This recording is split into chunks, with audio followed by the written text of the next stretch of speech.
বাংলাদেশে গত বছরের জুলাই আগস্ট গণ অভ্যুত্থানের সময় সংগঠিত মানবতা বিরোধী অপরাধের অভিযোগে ক্ষমতাচ্যুত সাবেক প্রধানমন্ত্রী শেখ হাসিনাকে ১৭ নভেম্বর মৃত্যুদণ্ড দিয়েছে আন্তর্জাতিক অপরাধ ট্রাইব্যুনাল। এই তারিখটি যেন তার জীবনের সাথে ওতপ্রোতভাবে জড়িয়ে আছে। ১৯৬৭ সালের ১৭ নভেম্বর শেখ হাসিনা বিবাহ বন্ধনে আবদ্ধ হয়েছিলেন বিশিষ্ট পরমাণু বিজ্ঞানী এম.এ. ওয়াজেদ মিয়ার সাথে।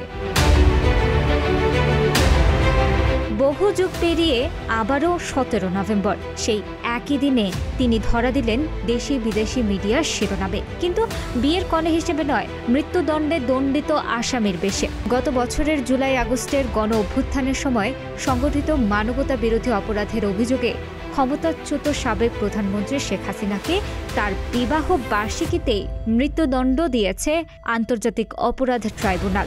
যে ১৭ নভেম্বর ১৯৬৭ সালে তিনি বিয়ের কারণে আলোচনায় উঠে এসেছিলেন, সেই একই দিনে আবারও আলোচনায় এলেন। তবে এবার টিভি স্ক্রলের ব্রেকিং নিউজে একটাই শিরোনাম, শেখ হাসিনার মৃত্যুদণ্ড।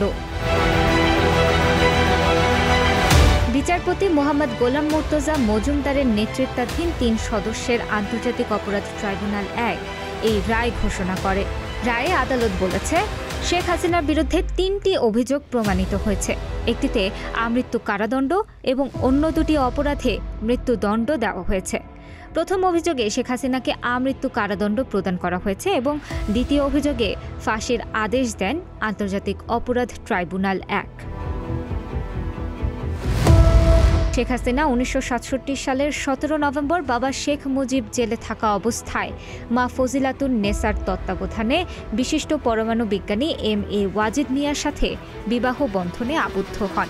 বিয়ের অনুষ্ঠানটা একটু তড়িঘড়ি করে করেছিলেন ফজিলাতুন নেসা, কারণ রাজনৈতিক পরিস্থিতি সম্বন্ধে সম্যক অবগত ছিলেন তিনি এবং সরকারের পক্ষ থেকে বিভিন্ন ধরনের চাপ আসছিল। শেখ হাসিনার বিয়ের সময় বঙ্গবন্ধু কারাগারে থাকায় অনাড়ম্বর পরিবেশে বিয়ের অনুষ্ঠান সম্পন্ন হয়। অতিথিদের সংখ্যা খুবই অল্প ছিল। ছেলেপক্ষ থেকেও স্বল্প সংখ্যক অতিথি বিয়ের সময় উপস্থিত ছিলেন।